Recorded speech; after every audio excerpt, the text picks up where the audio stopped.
Thank you. Thank you.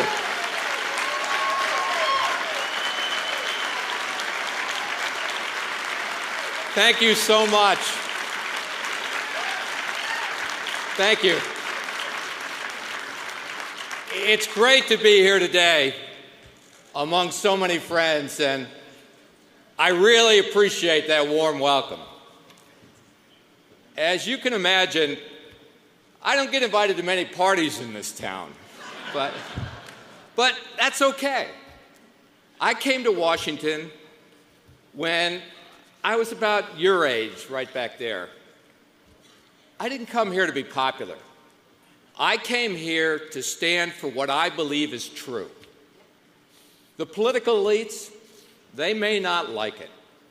The liberal media can keep hating on me, but I'm still standing, unapologetic and unflinching in defense of our individual freedom.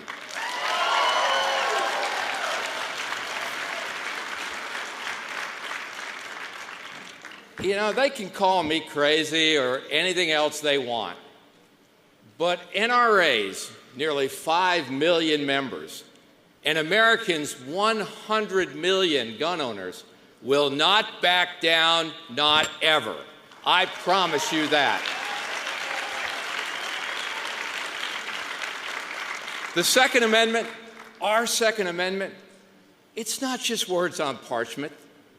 It's not some frivolous suggestion from our founding fathers to be interpreted by whim.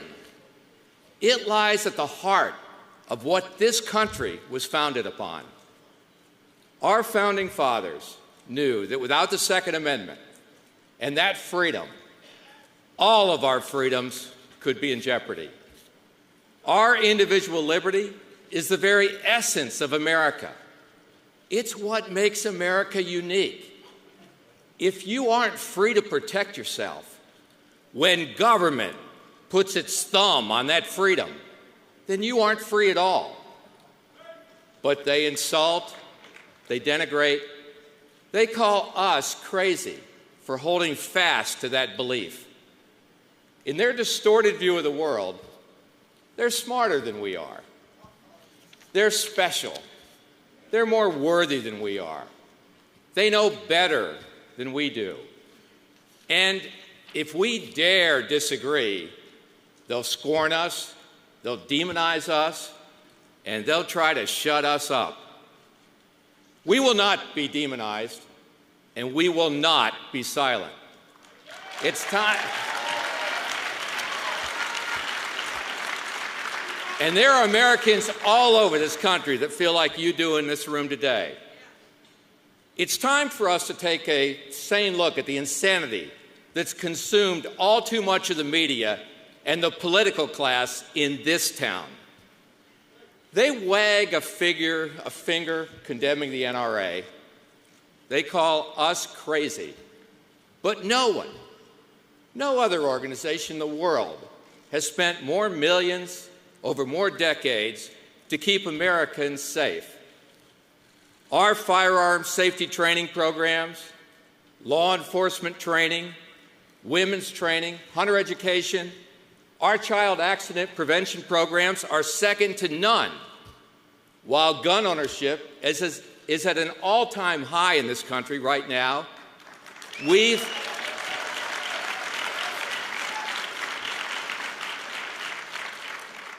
Here's the thing, while that's happened, we brought accidents in this country with firearms down to an all-time low. And each year, we teach millions of law-abiding people how to use, store, and defend themselves with firearms.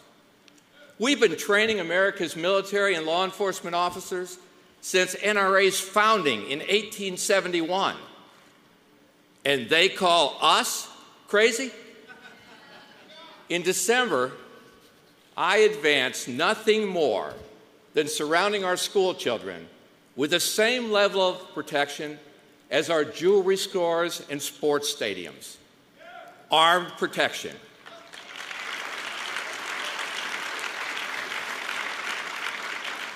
The vast majority of Americans agree and favor trained armed police and security officers in every school. In a recent survey of all 50 states, nearly 90% of teachers and administrators said an armed officer would make their school safer. And you know this, there's not a mom or a dad anywhere who wouldn't feel safer seeing a police car in the parking lot when they drop their kids off at school.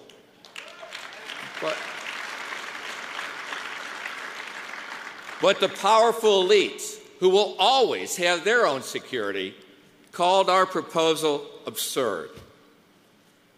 You know what's really absurd? Not protecting our children at school.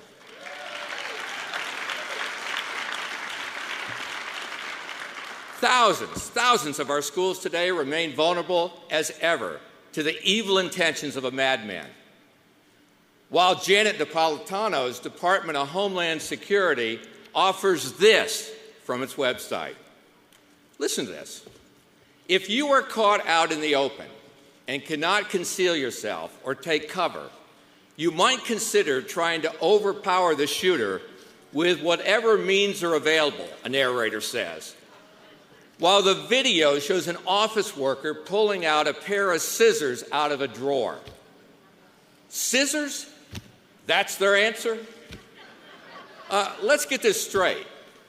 To protect our children at school, we recommend a trained professional with a gun. They recommend scissors.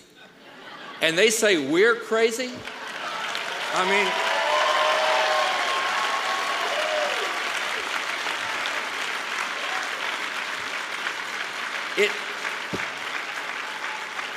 it's sheer madness. And here's what the political elites offer instead. A placebo called universal background checks. Yep, that's their big idea. A background check. A check that will always be far from universal, will never make our schools or our streets safer, and will only serve as universal registration of lawful American gun owners. The real goal, and you know it right in your heart, it's the real goal they've been pushing for decades. Criminals won't participate, and the records of the mentally ill will never, ever be part of that check. With all the HIPAA laws and patient privacy issues, the monsters at Tucson, Aurora, and Newtown, those names will never be in the system. And those killers really are crazy.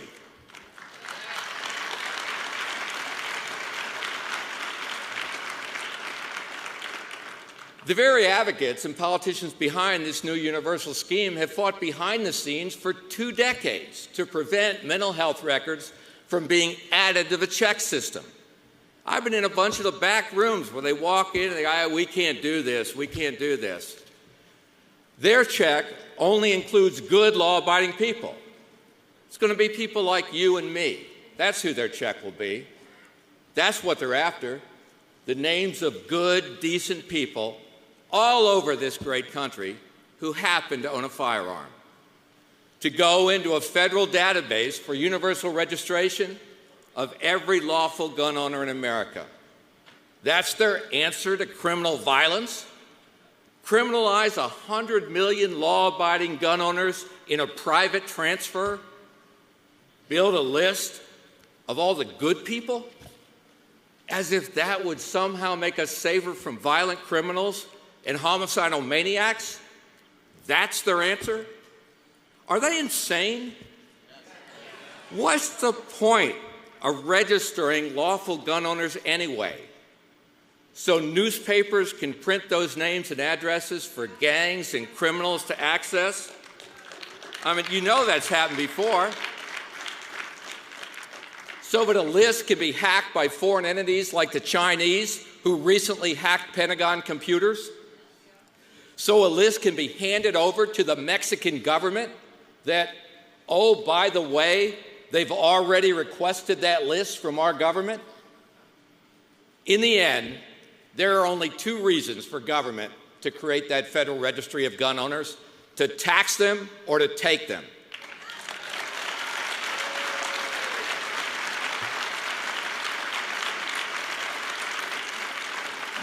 No gun owner, no rational thinking American believes that will have any effect on violent criminals and their right. It won't make anybody safer anywhere. You know, it's troubling and it's saddening how quickly this whole debate has deteriorated from what would truly help make people safer into what has proven to be a decades-old agenda of those bent on destroying the Second Amendment. They've offered nothing new, nothing helpful in making our schools, our streets, or one child in this country safer. Senator Dianne Feinstein admitted that she had her gun ban bill ready to go a year ago, tucked away in a drawer, just waiting for the right opportunity. Really? Waiting for an unspeakable tragedy to push your political agenda? Is there any wonder why most Americans don't trust Congress? They're simply not serious about making our kids or our country safer. If they were serious, they'd arrest, they'd prosecute, and they would imprison felons with guns, gangs with guns, and drug dealers with guns, as many as they could find. That's what they do. And that's what the American public wants. But they don't do that. What they do instead is they let them go free. So let's talk for just a minute about this thing called sequestration. Now, I run the NRA, not an economic think tank, but I watch the news, and I see that instead of rational belt-tightening, the first thing the government thinks to do, according to law enforcement officials, is let thousands of criminal illegals out of jail. You know what? Normal people all over this country think that's crazy. It's as if sanity itself has been sequestered in Washington. We have all these federal gun laws with stiff prison time, except that the entire criminal justice system says we're not going to do that. If federal prosecutors say, just kidding, normal law-abiding people all over this country think that's crazy. And nowhere in this country does that apply any more than Chicago. Listen to this. Just listen to this. Federal firearms prosecutions for 2012 dropped by almost 30% from their peak in 2004. Federal firearms prosecutions in Chicago dropped 45% from 2010 to 2012. President Obama's hometown ranks dead last in firearms prosecutions, 90 out of 90 federal jurisdictions. Out of 76,000 prohibited persons flagged by the instant check system, 13, only 13, were successfully prosecuted nationwide. Vice President Biden, and you heard him say it, he said they don't have time to prosecute. Excuse me, don't have time to prosecute prohibited people trying to illegally get a gun? But the Vice President does have time to offer advice to women threatened by an intruder. Yeah. I'm going to quote him directly. Just walk out and put that double-barreled shotgun and fire 2 blasts outside the house. The Vice President, I know you're smiling, but gosh, the Vice President of the United States actually told women facing an attack to just empty their shotguns into the air. Honestly, have they lost their minds over at the White House? I mean,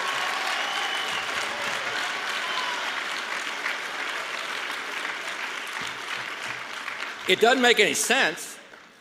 No doubt the violent predators would love to face a woman armed with a shotgun that's empty. Well, Mr. Vice President, and you feel the same way when I'm going to say it. For 4 decades, you've enjoyed the armed protection of Capitol Police and Secret Service officers, all while trying to destroy the Second Amendment rights of the rest of us. So when it comes to that right, sir, you keep your advice, we'll keep our guns.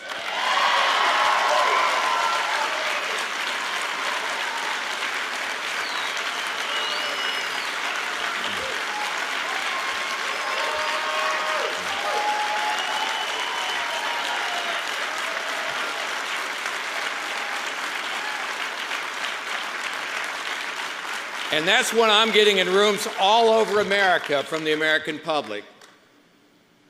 I see a lot of young women here today. Here's some more political advice from the elites who seem to think they know what's best for you young women. Some members of the Colorado legislature think women are too emotional to deal with violent attack. Listen to this, Senator Jesse Ulibarri said that instead of using a firearm, you'd be better off using ballpoint pens to stab an attacker when he stops to reload. A ballpoint pen? At the University of Colorado at Colorado Springs, officials recommend that women defend themselves against a rapist with passive resistance. Passive resistance? The one thing a violent rapist deserves to face is a good woman with a gun.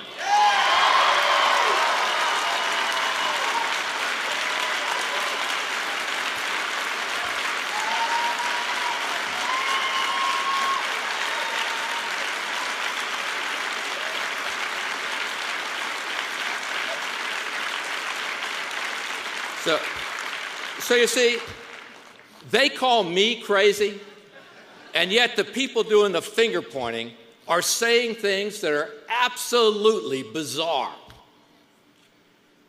You know, I can't help but think that as Americans, we all want the same thing.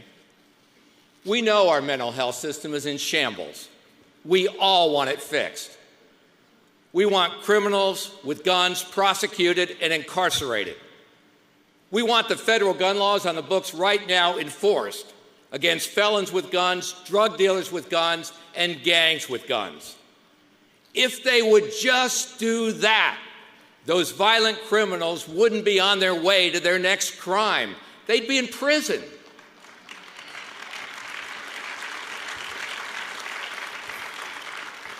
We want our children to be safe and protected. That's why we propose trained police and security officers in every school in the country. And there's not a mom or dad in America who wants to leave their children unprotected. If the Washington elites, if they really wanted the same thing, they would stop trying to demonize law-abiding gun owners all over this country. They would stop trying to convince the American people that all gun owners are potential criminals in waiting. And they would actually implement programs that addressed our problems in a real and meaningful way. Put police and trained armed security in every school. Enforce the federal gun laws right now that are on the books. Interdict and incarcerate violent criminals before they get to the next crime scene. Rebuild our broken mental health system. Help the mentally ill by getting them off the streets and getting them into treatment. And for God's sake, leave the rest of us alone.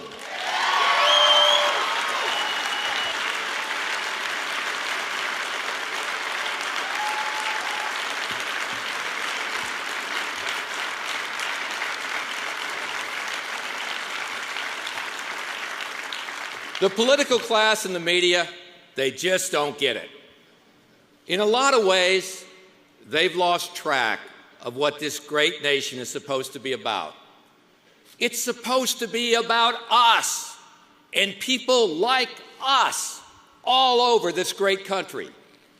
It's always been about we the people, not the political class, all the way back to our founding in our country. Here's what I'm talking about. In a recent closed-door speech to donors, politicians, and media, Bill Clinton spoke about American gun owners. Quote, "A lot of these people, all they've got is their hunting and their fishing, or they've been listening to this stuff for so long that they believe it all," unquote. And we all remember Barack Obama's 2008 comments to a room of San Francisco elites. Quote, "It's not surprising then they get bitter. They cling to guns or religion," unquote. The arrogance of their superiority requires this reminder. They don't rule us. They don't give us rights. We grant them power. They don't make us safe. We pay to protect them. They don't make us free. We're free already. And as long as we have the Second Amendment, we always will be. We are America, and our politicians are only as powerful as we, the people, allow them to be.